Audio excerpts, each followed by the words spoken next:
In 1872, a young British museum assistant named George Smith made an extraordinary discovery. While translating ancient cuneiform tablets from Mesopotamia, he found a flood story remarkably similar to the biblical account of Noah. The tablets spoke of a man warned by the gods, a massive boat, animals saved in pairs, and a devastating deluge that wiped out humanity.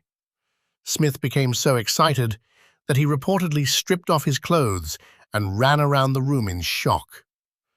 This discovery sparked a question that archaeologists and scholars have pursued ever since. Did a catastrophic flood actually occur in ancient Mesopotamia, and if so, what really happened? The tablet Smith discovered was part of the Epic of Gilgamesh, dating to around 2100 BCE, predating the written biblical account by more than 1,000 years. The Mesopotamian hero of this flood wasn't Noah, but Utnapishtim. The parallels are striking. He received divine warning. He built an enormous vessel and sealed it with pitch. He brought aboard his family and animals. He sent out birds to find dry land. The flood lasted days. His boat came to rest on a mountain. Yet this was just the beginning of archaeological evidence for ancient flood traditions in Mesopotamia. Between 1922 and 1934, British archaeologist Leonard Woolley excavated the ancient Sumerian city of Ur, the biblical birthplace of Abraham. Deep beneath layers of occupation, Woolley discovered something unexpected: a thick stratum of clean river clay, devoid of artifacts or pottery, stretching 8 to 11 feet deep. Below this clay layer lay evidence of earlier civilization. Above it, a completely different culture had emerged. Woolley initially believed he had found evidence of the biblical flood itself.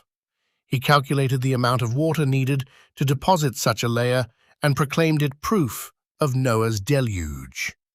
However, further excavations complicated this simple narrative. Other Mesopotamian cities showed similar flood deposits, but crucially, they occurred at different time periods. The flood layer at Ur dated to approximately 3,800 BCE. At Uruk, flood sediments dated to 3,200 BCE. At Kish, around 2,900 BCE. These were not evidence of one universal deluge, but rather multiple catastrophic local floods occurring across centuries in the Tigris-Euphrates River Valley. Modern archaeology and geology have revealed what actually happened. Mesopotamia, the land between two rivers, was extraordinarily susceptible to devastating floods. The Tigris and Euphrates rivers lack the natural barriers that control flooding in other river valleys. The flat alluvial plain offers no high ground for escape. When seasonal rains combined with snowmelt from the mountains of Turkey and Iran, truly catastrophic flooding could occur, inundating hundreds of square miles and destroying entire cities.